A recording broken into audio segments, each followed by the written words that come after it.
Figure it out. Hello, this is Adam Koralik with Flying and Eating. Today, let's go somewhere and do something, and make sure to like, comment, and subscribe. Good morning. Hey everyone, it's Adam here. So on today's adventure, here's what we're doing. We're going out to a place that I have not been since I was a kid, South Dakota. Yeah, the quote-unquote good Dakota. And I don't actually have that opinion. It's just, I think that was just a Simpsons joke at some point. So what are we doing? My buddy and I, 16-Bit Pete, who you guys would have seen in some of the videos in the past, Kansas City specifically, he invited me out there. He lives out there in Sioux Falls. So there's not much to do in Sioux Falls specifically, but what we're going to do is meet up there, and we're going to drive out to the western side of the state, which is where your Mount Rushmore is, your Chief Crazy Horse, Wall Drug, all that stuff. We'll talk all about it. I think we're also going to stop at that corn museum that's built out of corn. This is a thing. This is real. I remember doing all this as a child, and now to actually do it as an adult will be kind of fun. Kind of just a quick trip. I thought it would just be kind of fun to do something completely different. Okay, I have checked in, and now I'm going to go through security and all that. I'm going to use the clear lane. It apparently has been long enough since I've actually explained what clear is that people stopped remembering. So let me give you a pitch. This thing right here, you can see a little kiosk. It's called Clear. It's a security protocol that exists on top of TSA PreCheck. Standard TSAs where you're just a person with an ID that's valid that you go through this line. Clear is a thing that allows you to skip certain elements of it, as is TSA PreCheck. They are, however, stackable, so if you have both, there's a special lane down there at the end in which you can use, and basically you just scan your eyes and walk past. You cut to the front of the line, if that makes any sense. Highly recommended, but is also something definitely more useful for frequent flyers. If you're not a frequent flyer, not necessarily going to be worth your time, but I will say that if you have like a good travel credit card, they'll pay for your TSA PreCheck. In a lot of cases, you'll at least get a discount over at Clear. Okay, just came out of TSA, no problems whatsoever, because unlike European airports, we actually know what we're doing. I'm gonna die on that hill forever. I don't care. European airports are utterly incompetent. American airports may not be the best at everything. But when you compare the two, oh my God, is it better? Anyway, doesn't matter. So through security, no issues whatsoever. Clear TSA PreCheck, telling you, amazing. Now, we're going over to the United Club Lounge. Not this one, because we're actually in Terminal 2 on this flight. Uniquely, even though United typically operates out of Terminal 1 at O'Hare, they do have spillover in Terminal 2. And I'm just going to be honest, Sioux Falls, South Dakota, not a high priority, so they stick it over in the relief section, so that's where we're going. There is, however, another United Club over there. We have entered Terminal 2. Like I said, just the relief section with a different type of TSA entrance point I never use because I always come in at Terminal 1. But yeah. Oh, and there, of course, is the cannabis amnesty box. If you're not familiar with this, marijuana is completely legal in the state of Illinois. It's simply not legal on federal territory. Airports are technically federal, so they give you a chance to legally get out of it. However, most commonly, nobody participates in that, and more people commonly just try to take weed out of it. Here we are. I think I've shown you guys this club lounge once, like a long time ago. Right now it's just breakfast stuff, so I'm gonna have some coffee, maybe some eggs or something like that. We will see what the options are, but certainly an enjoyable little breakfast is inevitable. Okay, we've got some breakfast tacos happening. So there's pico de gallo in there, there's cheese, there's eggs, there's sausage. It's sustenance. Wait till we get in here. Okay? Boys, don't ask for nothing to eat today.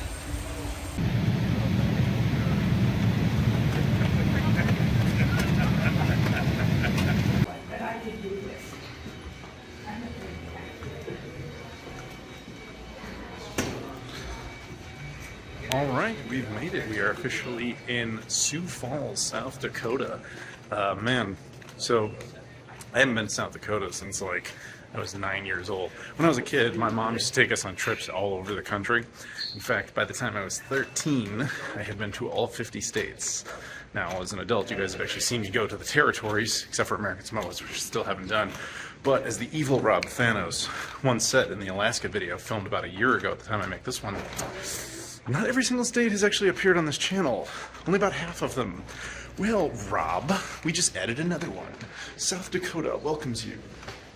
No, that doesn't say South Dakota, but that would have been really a nice reveal, wouldn't it? So guess who it is? Everybody remember Pete? Hanging out in all the Kansas City videos. You would think you live down there because that's the only time we ever see each other, but no. Homies from here. So what are we doing here in Sioux Falls? Well, Well, you just said it. We're gonna go see the falls. Oh, are we? Yeah. Yeah, I think I saw them when I was a kid. It'll be good to see them as an adult. Yeah. Just don't drop your Pluto in the falls. I will not drop the Sega Pluto in there, I promise. What else are we doing after that? Well, we're famous for Chislik, so we're gonna go get some Chislik. All right, what is Chislik? I've only heard of this for the first time like, this morning. It's cubed meat, and tastes kind of like steak. You can get it fried or grilled, and it's really good. All right. Season it with like a really good salt and seasoning and stuff.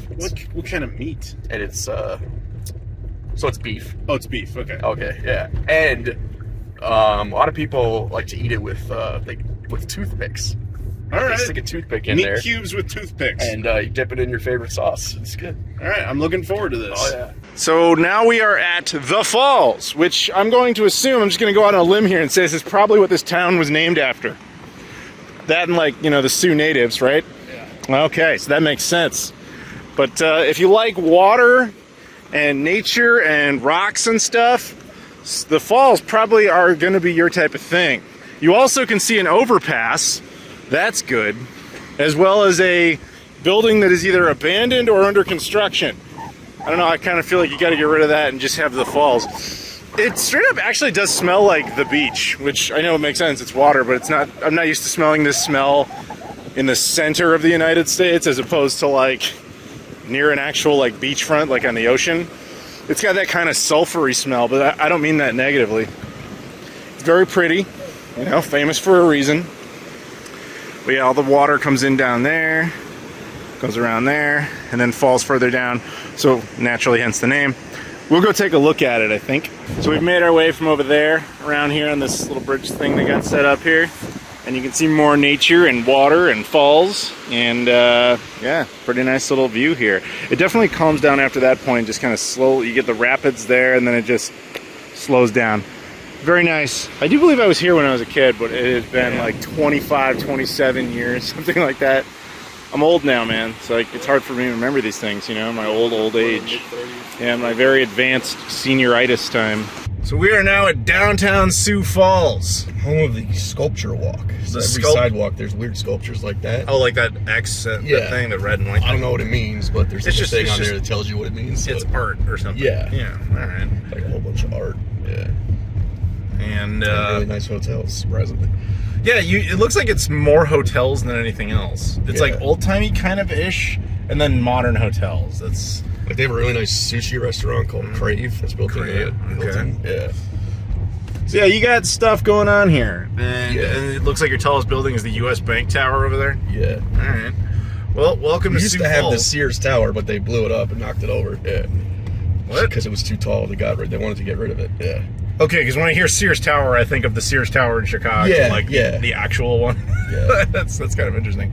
Yeah, there you go. Downtown Sioux Falls, South Dakota. We're here. Is this the gold standard of Chislik? Might have seen this on Man vs. Food. I did not, Urban but I trust Chislik. him. Yeah. So tell me about it. We're getting cubed meat. Still, we're getting the cubed meat. Cubed beef. So this is like lamb. Yeah. So this is the one you recommend. Yes. Okay. I don't know. This will be a first-time experience. This sounds really good. Let's go have some fun. So we're looking here at the menu. They have these pre-made combos, and then you also have one you can do yourself. He was saying traditionally it's lamb, but it seems to be beef is more popular. Notable, you can get bison, and we might partake on that later, but not here. I think I'm going to go for the beef, regular amount, not double, just because we're going to get more food. Sweet barbecue, I think, is the sauce I'm going with. Tangy lime as like an additional seasonings. And then on the side, I'll probably get some French fries. That sounds pretty good. Do you know what you're doing yet? Yeah, so I'm gonna go traditional beef and some French fries. I'm probably gonna get this either sweet barbecue or Thai chili style. Okay, all right. Sounds good. Here it is, our meat cubes and our fries. What'd you say it was called? Chislik. Chislik. I'm gonna have to learn that word eventually, along with our barbecue sauce and our fries and our ketchup. Thank you very much. I guess you take this and you just kind of dip it in the sauce like that, and then just eat it as right off the stick. There you go. I had no idea. So we just came out. What did you think? It was good. Just as good as last time. What did you think, though? I actually thought it was pretty good. So my understanding of this has changed a bit. So it's basically like a steak. They cut it up and then they seem to like, I'm not gonna throw say, it in the deep fryer. right. They throw the meat in the deep fryer after. Imagine you grill a steak, then deep fry the steak after it's cut up. Yep. It was pretty good. They also, the thing that I think really makes it is the fact you have both a sauce and a dry rub seasoning. Yeah. So I really liked my lime seasoning that went with it, and that barbecue sauce. Oh yeah, he really liked his barbecue sauce. He nailed it. Yeah, it did. It was like I'm in Kansas City or something, even though I'm not. It's just like surprisingly, we have decent barbecue out here. Yeah. I mean, it makes some sense. The Midwest is better at that kind of thing. Usually, save for the Carolinas. I'll give you guys that one. But yeah, no, that was bomb, dude. It was pretty bomb. I recommend it. It looked unassuming because when you just look at it in the footage, it just looks like chunks of meat and some basic fries. It looks like McDonald's. Trust me, it's not. It's pretty good. This is my only experience with it, but I would recommend it. Yep. Glad you enjoyed it. I did. Yeah, we're in Mitchell, South Dakota, which is known for one thing: corn, and the world's only corn palace. Now, here's the thing. I remember coming here when I was a kid. When I was a child, my mom took us on this long trip in an RV across the country, and we specifically stopped here at the Corn Palace. And my late mother, rest her soul, told me this whole building was made out of corn. I am sorry, but my mom lied to me. This building clearly... My mom lied to me, too. Yeah, I don't know why. It's like a Santa Claus thing. Sorry to all the children watching. This is just like a lie. There is corn on the building. There is, for no joke, there is corn on the exterior. But there's obviously brick and mortar and other real things. But it's a whole building with a testament to corn. Right now, you can actually see them installing new corn into the building. This is how it's done. They grab a bunch of corn, they take them in that little bucket there, and then they just kind of, I guess, glue it to the building. I'm not really sure what they're doing, but that's, yeah, look at that. They're just fastening corn under the building. That's kind of awesome. I do not know if these are Amish or if they're Mennonites or what it is, but they approve of the corn. So as you can see, the mascot here actually has two faces. So it's our argument this is actually a corn-joined twin. Awful. So we decided to stop inside for a second, just kind of look around. What does it smell like? Popcorn. It smells exactly like popcorn. It actually smells really nice. Buttery popcorn. Even as a child when I was here, I don't think we actually went inside of it. We got tractors. It's about corn, guys. If you like corn, like if you're in Iowa and you think corn is the greatest thing you've ever seen, maybe come up here and check this out. They kind of got one up on you. But other than that, it's cool that there is a structure in the United States composed of corn. Maybe we will buy some corn. We will explore. So I came up the stairs to find out what was up here. Turns out it is also a theater, a sporting arena, and a gift shop. That is America in a nutshell. I saw Weird Al perform here, and the tickets were only $12. Really? Yeah, totally worth it. This perhaps is America personified. It's all sports, shopping, commercialism, and a gimmick. And corn. And corn. Well, Pete, if you ever wanted corn-flavored jelly, now you know where to get it. Yeah. Drive an hour to get jelly. So, I mean, I've been here once before, but here, I'll be honest with you. It is funny because it's clearly a stupid idea to like just have a building made out of corn and just make all this stuff about corn. But you have to understand on the positive though, is that it is definitely one of those definitive Americana like roadside attractions. Yeah. Come see this building made of corn. And you got to give America props for that because that's such a bizarre thing to do, and it's worth checking out just because it's so insane. Corny as it sounds. See what I did there? You see what I did there, right? So we're back on the road again, continuing on our way out to Mount Rushmore, Chief Crazy Horse, all that. But there is another stop along the way that we're going to make. And this is kind of an OG reference. I remember doing this when I was a kid. And apparently this is the kind of thing my mother did as a kid. There is a store in a town called Wall. All right. And what is in Wall? Wall Drug. Now, Wall Drug is kind of like a Walgreens or some sort of drugstore, like general store. Right. There's like a restaurant, and there's little shops like in between, and there's these animatronics. Weirdly enough, yes, famous. If you ever heard of the gorilla playing the piano, is there, and a giant T-Rex is there too. Yeah, it's a bizarre old American concept. So like if you're in the in Europe somewhere you might know a Tesco Express or something like that. Here, either like a Walgreens or a CVS. It's kind of like that, but just like there's just one location. So I'm not super familiar with the history of this, but I guess at one time, very much before I was born, like when my mom was a kid or whatever, whoever did their marketing just went around America with a bunch of signs and said just like Wall Drug that way. Yeah. And you just had to keep following these random signs all across the United States until you eventually landed in Wall, South Dakota to go to this one general store. And I remember going there as a kid. It was just a store, but it was like famous almost like as a really, really early precursor to the concept of being a meme. It was just, where's Wall Drug? Where is it? Like, that's an old line. Where is Wall Drug? Because nobody ever really knew, but everybody knew it was a thing. Today, ladies and gentlemen, we are going to Wall Drug. Right. So this is 1880 Town, which apparently is the filming location, or one of them, for the movie Dances with Wolves. And you're probably wondering if we're going to stop. No. We are on a mission to get to Wall Drug. We must go to Wall Drug, but there you go. If you ever go to 1880 Town, this is where they filmed some of the scenes for Dances with Wolves, a Best Picture film. Awesome movie, but no, we're not stopping. So we're driving along, and we're more than halfway. If you ever decide to do this for any reason, you will notice something that we just noticed. There's a time zone change. You actually go from Central to Mountain Time in the middle of the state. So now we have, basically all it means is we have an extra hour, which is good for us. Yeah. So yay. But if you ever do this in road trip fashion, because there's really just this one road that goes all the way across South Dakota, at one point you will get a time zone change. So no, we're not in the same time zone as Chicago anymore. We're now in the same time zone as Denver. One thing you'll notice out here is all these fire trucks. They're constantly promoting a beer hall that just sells, it's called like Firehouse Drinks or something. They're all over the damn place. The commitment it took to have that many fire engines set up just to promote beer. One thing that's really cool about the geography out here is that, like, you know, hundreds of thousands, if not millions of years ago, this was all part of a lake bed. So you can see that in the mountainside, or what was left of it, is the straight different color line formations. That's where the water line once was. Geology is fascinating.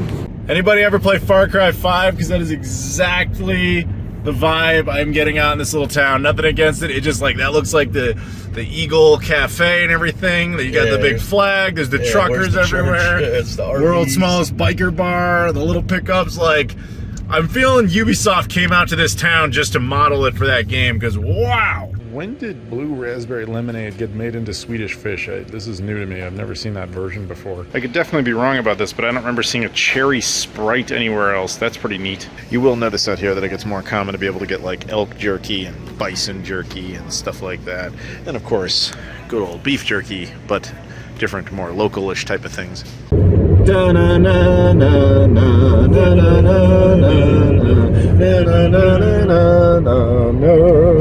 The whole drive. No. The whole drive. It was a dinosaur. The whole drive. We've been seeing signs for Wall Drug. They're all like, Wall Drug, exit 110, exit 110. Guess what exit he just drove past? Your Discord guys are going to kill me now. 110. He drove right past it, distracted by the dinosaur. Now we got to turn around. It's fine. It's just hilarious. Yeah, we're turning around right here. It's all good. It's all good. Well, America. Yeah, that pretty much sums it up right there, doesn't it? After 3 hours, we made it. 3 hours without any music in the car, just us bull. Yeah, it's kind of funny. I just realized we weren't listening to anything this whole time. This is actually kind of surreal for me, because I remember being like 9 years old and walking down this street and walking right into the front entrance there. That's really cool. I mean, again, this is a very dated concept, but it's still pretty neat that this is around. I remember going into the Gold Diggers thing. I remember this area, but I really, really remember walking into that front entrance. So, yeah, let's explore. Let's see what's up. So we have stepped inside Wall Drug, which, as you can see, not surprisingly, is a lot of just kitschy stuff and Western stuff, native stuff, cowboy stuff, Americana stuff. You get it. It is one of the quintessential, you have to just kind of go and see a slice of Americana type of places. And walking around here is bringing back some serious member berries. Oh man, I actually remember digging through this when I was like 8 or 9 years old. My sister and I would grab some of these, and we, you know, bought a few. Had a little bag that said Waldrug. That is some nostalgia berries. Wow. Wow. Yeah, that's surreal. Very surreal. Actually, when I was growing up, we had a big sign in our house in our basement that just said Waldrug this way. I guess my mom, when she was a kid, my grandfather, her father, had actually taken it off the side of a highway somewhere and just kind of put it in the house. Zoltar. Yes, fans of the movie Big will enjoy that one. Yeah, okay. This is cool, guys. This is quintessential, just silly, crazy cool. So one of the cool things here is their coffee is 5 cents. Apparently it has always been and continues to be. We've got a nickel ready to go. Got a dime just in case there's stacks. Yeah, we'll get change. You'll hand them a dime and get change back. You were talking about getting a donut earlier, or pie, made on site. So if you want the 5 cent coffee, all you do is you grab a cup from here, you pour it there, and you take your nickel. Boom. That's it. I can now get a whopping 5 cent coffee, which you must drink on site. You don't take it to go, otherwise it costs 89 cents. So I've got my coffee all set up. You've added some cream and sugar, it looks like. Yeah. You also got, yeah, you got your little Welcome to Waldrug brochure. Yeah, we're just gonna. The T-Rex, it says. Oh, well, we'll check that. We'll check out more stuff soon. Yeah. Anyway, this has been a nice little retreat here. This is some serious nostalgia berries for me, but like I said, if you're ever out here, it's kind of the thing you're supposed to do if you're ever anywhere near Wall, which is interesting because it's a town apparently of a population of like 700 people, and it all seems to kind of revolve around this specific spot. So, pretty cool. So this will come as a shock to absolutely no one. This coffee is terrible. Ugh. So this place is big and confusing enough that it actually has its own Disneyland style map so that we can find where we are. It doesn't see a giant animatronic T-Rex. We are. This place is not just a store, it is a definitive Americana tourist trap. It is truly, it even has a chapel. You can get married at Waldrug, I guess. So outside of it, we have the fake Mount Rushmore. We have water fountains and a fake train station. It's so bizarre. And you would think this is a stuffed bison. Actually, it's just really well trained and very well behaved. You are a good boy. Who's a good boy? Who's a good boy? That's right, you are. Yeah. And over there we have a concrete jackrabbit. Very sad, actually. That one used to be alive, but they turned it into stairs. We got a little arcade thing happening here. Tell me who gets this reference. Tell me one thing. Where'd you learn to shoot like that? 7-Eleven. So, fun fact, they actually filmed all of Jurassic Park right here in this spot. The whole thing about Hawaii, that's actually a rumor. It's not really true. They filmed it right here. The T-Rex eats every 12 minutes. They actually feed children to it.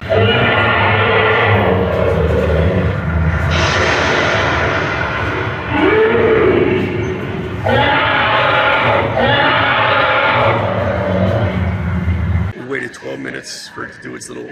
To do this? Yeah. That's as exciting as it ever got. They had a smoke machine and strobe lights. Yeah. And he opened his mouth. Yeah, it says he was going to eat something. He didn't do anything. Yeah, I was hoping he was going to eat you. As you can see in South Dakota, they actually build doors specifically for comedic pratfall purposes. The Badlands Outpost right there. That's where I was when I was a kid. I was wandering around inside. That was the last thing I remember doing over here. This is a cool little area because obviously this was more significant back in its day. They try to make it seem kind of old-timey. You have like what looks like an old-timey post office and all that. They even have little spots where you would like tie up a horse back in the day. I'm assuming those aren't original, but it's just kind of neat to see that it's kind of all kept alive, at least in spirit. This is a bizarre little piece of old school Americana that you can come check out at any time. As I say to my fellow Americans all the time, do not forget that you live in a massive country with every type of geography, topography, massive histories, environments. Anything you want to do, anything you're excited by, America's got it somewhere. You just got to go out and find it for yourself. We didn't end up getting any of the desserts, but I would bet that the ice cream made here, which is made on site, the pie, the donuts, I would bet that stuff's all pretty good. It's just we're trying to be less fat. Now, ironically, contrary to what I just told you, what are we about to go eat? Bison burgers. So here's the deal. we wanted dinner, logically so. And so we came to this place called Red Rock Restaurant. Now, the reason we came here initially is... For one reason. Yes. What was that reason? To get a bison burger. Right. We were all about the bison burger. My father has been here before, and he suggested it. They do a great bison burger. And we were hyping it up. We were all like, yes, we're going to do this. And what did we find out? They're no longer doing bison burgers anymore. No, they're not. But they make a big deal about how they serve locally raised beef. I mean, they wear T-shirts that say it, which makes sense. They're not lying. Yeah, yeah. Given the geography of where we are, it makes sense. We just had a burger that was literally like that thick, reasonably priced. It was actually a great price. It was really good. Now, here's the thing that there were so many warning signs when they didn't do that. They didn't have the bison burger, and we went inside. I remember we ordered the burger. I was waiting for that question, the question that's so important: how do you want it cooked? They didn't ask it. They didn't ask, and I was like, that's not a good sign. Yeah, that's usually like, oh, we just do it one way and we don't do it very well. So then what happened? We get a medium rare. Yes, and it's like the best burger I've ever had in my life. I'm not exaggerating. By default. There was so much flavor. You could totally tell it was locally raised beef. Yeah, it was not from a slaughterhouse. No, it was good.